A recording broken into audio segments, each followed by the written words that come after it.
prestanав, pоради тебе завршив, pоради тебе се откажав, понекогаш со обвинување, понекогаш со благодарност. Меѓутоа, вистината е дека другите луѓе може да ни бидат само инспирација, мотивација или демотивација, кочница за да направиме нешто, но сепак никогаш не е поради тебе. Секогаш е поради себе. Може би тоа звучи страшно да се каже вака. Може би асоцира на себичност. Ние луѓето сме и себични суштества и нема ништо лошо во тоа кога себичноста е дозирана и кога јавно и отворено зборуваме за неа. Јас сум Жаклина, тренер за личен раст и развој. Вие сте на каналот Ти можеш и добре дојдовте во уште едно ново видео. Темата на ова видео е инспирирана од една реченица која што ја слушам често, сигурно и вие ја слушате. Поради него се откажав или поради него почнав, поради него го направив ова, поради него останав, поради него заминав, поради него не успеав, поради него успеав. Ке зборувам од двете страни. И тогаш кога другите луѓе ги гледаме како некои кои што не мотивираат, инспирираат, и кога не демотивираат, размислувајќи малку подлабоко, ние всушност секогаш работите ги правиме поради себе. Или, ако сакаме нешто на вистина да почнеме, и ако нешто на вистина ни е многу важно во животот, тогаш тој некој, поради кого што ќе се инспирираме или мотивираме, само во одредена ситуација ќе се најде да не поттурни тоа што ќе ни го пружи, за да не мотивира, само ќе се поклопи со она малку што нас ни фали за да започнеме нешто. Тоа ќе биде тој ветар во грбот, или таа храброст, или таа самодоверба која ние ја немаме, и некој близок човек ќе се најде да не поттурне, да ни помогне, или обратно. Во истата таква ситуација, ако ние не се чувствуваме доволно сигурни и ни треба тоа малку, а не го добиеме, односно напротив добиеме нешто што ќе не демотивира, што ќе не пренасочи, што ќе не исплаши или ќе се залепи на нашите стравови, на нашата несигурност, ние ќе се откажеме затоа што веќе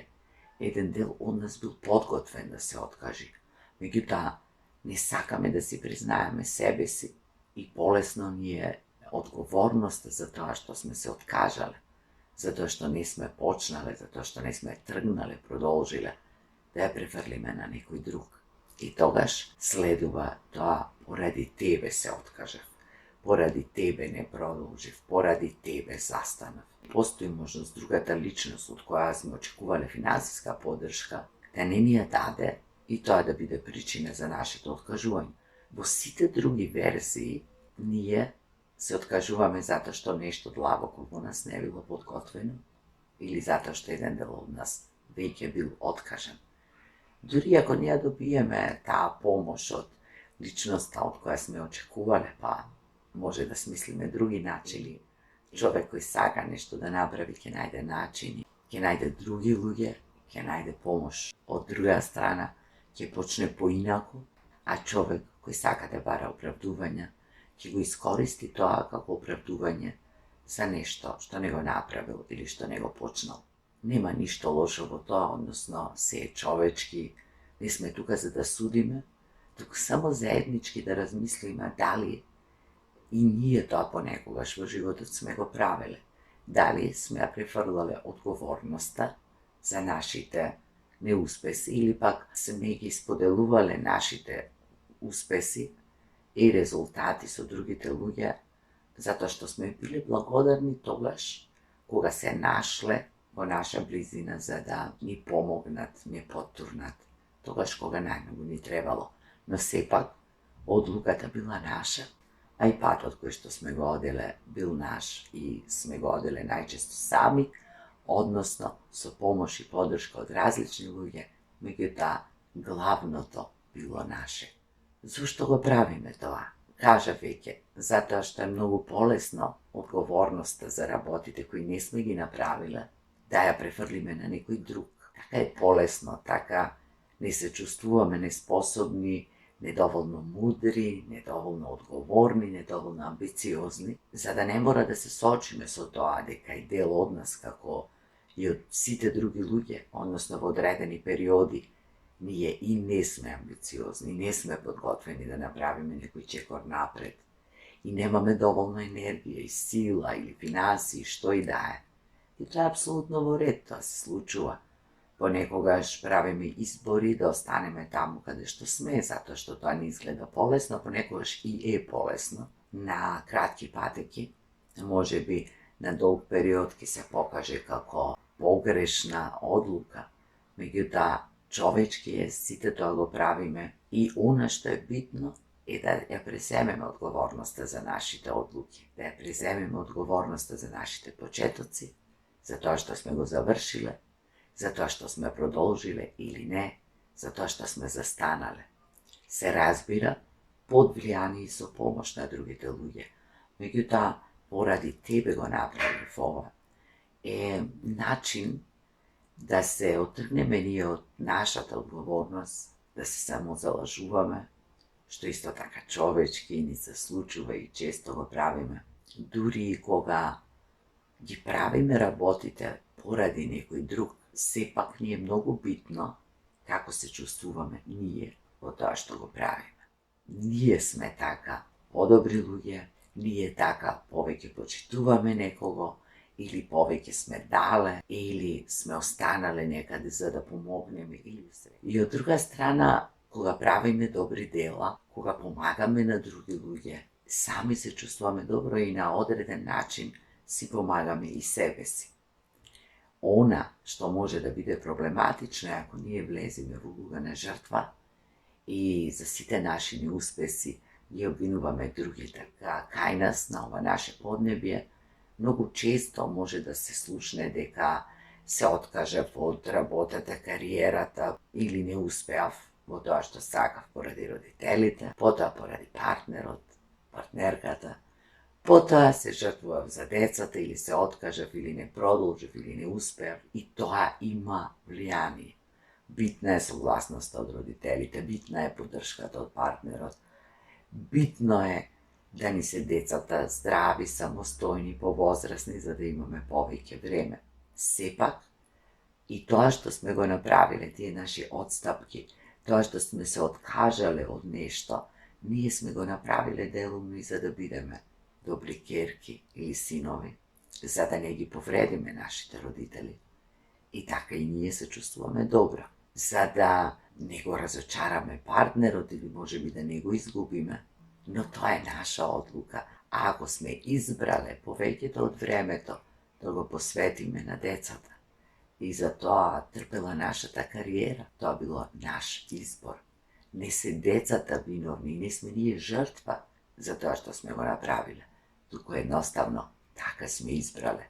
На некој од нас ни е многу поважно да имаме семејство, да имаме некаква хармонија брачна или семејна, отколку да градиме кариера.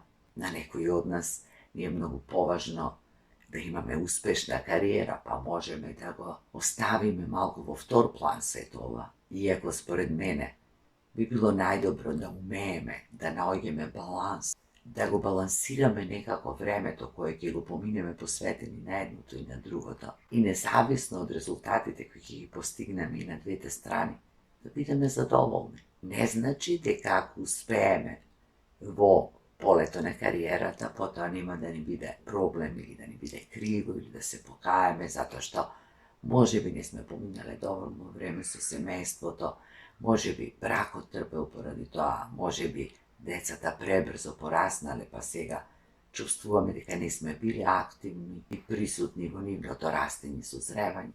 Или пак да се покаеме затоа што некако сме можеле времето да го организираме поинаку и наместо да се посветиме на семејството толку многу, да вложиме повеќе во себе и во својата кариера. Ако можеме тоа да го менуваме, некогаш треба да се вложи повеќе труд и напор, тогаш да го направиме тоа. Или да го направиме во некоја верзија на некој начин, кој може би нема да биде тоа што сме го очекувале, меѓутоа сепак ќе ни донесе некаква добробит и едноставно да бидеме свесни дека одлуките кои што некогаш сме ги донеле влијаеле на развојот на нашиот живот и дека може би е доцна тие одлуки да се променат, меѓутоа сигурно не е доцна да се направи нешто поинако. Не поради родителите, не поради партнерот, не поради децата, туку овој пат поради себе. И овде претежно зборувам за жена, бидејќи нели тргнувам од себе, сепак мислам и на жените, и на мажите, и на женските, и на машките партнери и членови на семејството. Не правете ништо поради другите, доколку не сте согласни длабоко во себе. Не правете ништо поради другите, ако не го правите тоа од љубов, и ако еден ден им го префрлате тоа на другите. И правите да се чувствуваат виновни, а на тој начин се ослободувате себе си од одговорноста за вашите неуспеси. Затоа што вашите неуспеси, вашите избори, вашиот начин на живот е само ваш, исто како што и моите се само мои.